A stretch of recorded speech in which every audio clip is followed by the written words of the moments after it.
Thank you to my colleague from Texas, Chair Henserling, and Mr. Speaker.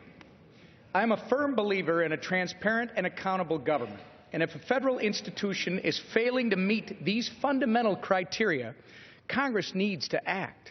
Unfortunately, the Financial Stability Oversight Council, more commonly known in Washington speak as the FSOC, and the Office of Financial Research, more commonly called the OFR, currently operate in the shadows, outside of congressional oversight and the democratic process. This has led to nonsensical and heavy-handed abuse by the government of numerous financial companies that had absolutely nothing to do with causing the 2008 financial crisis. While I strongly believe that those who created the crisis must be punished, I can't stand by while business that had nothing to do with the crisis are being unjustly burdened with new regulations that force American consumers to pay higher prices for essential financial products like home mortgages and student, auto, and business loans. That's why I introduced the Financial Stability Oversight Council Reform Act. Not only will the bill reduce mandatory spending by $1.3 billion over the next 10 years, it will make the FSOC and OFR accountable to the American people through their elected representatives. Over the years, Congress has given much of its power to unelected bureaucrats. This legislation returns the constitutional power of the purse back to Congress by subjecting FSOC and the OFR to the appropriations process. As you know, FSOC is authorized to identify risks to the financial stability of the United States. This authority allows the FSOC to designate non-bank institutions as systemically important financial institutions, or SIFIs, which in turn increases supervision and regulation of these firms by the federal government. The Office of Financial Research was created to provide the research and analysis necessary for the FSOC to carry out this statutory mandate.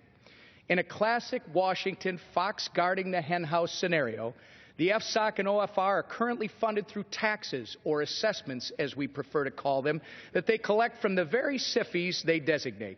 These unelected bureaucrats then set their own budgets without any oversight or approval by Congress. Is it any surprise that the FSOC budget is already 5 times larger today than it was in 2010? Senator Dodd and Representative Frank have both acknowledged that they never intended that insurance companies be designated as non-bank SIFIs.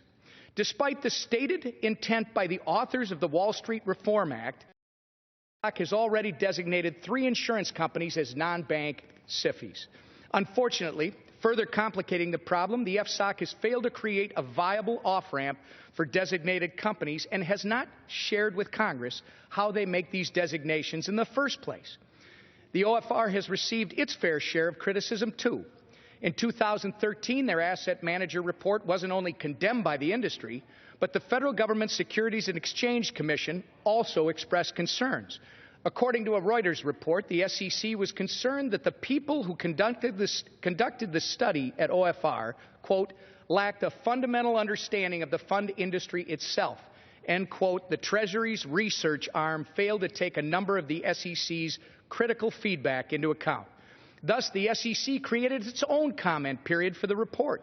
Better Markets, a group that regularly advocates for increased government regulation, actually criticized the OFR for the inexplicably and indefensibly poor quality of the work presented in the report. Despite all of this and the fact that Congressman Frank has also condemned the idea of designating asset managers, many fear the FSOC will move next with an asset manager SIFI designation. For these reasons, I believe it's absolutely critical that we pass the Financial Stability Oversight Council Reform Act. It's crucial for the FSOC and OFR to be more transparent and accountable to the American people. Subjecting these entities to the congressional oversight process, enhancing OFR quarterly reporting requirements, and allowing Americans to weigh in on OFR rules and regulations gives Congress the tools it needs to provide the proper oversight of FSOC and OFR. Now, some may argue that Congress should just trust these bureaucracies. But our Constitution makes it abundantly clear that Congress, and Congress alone, has the power of the purse. And like one of our great leaders once reminded us, trust but verify.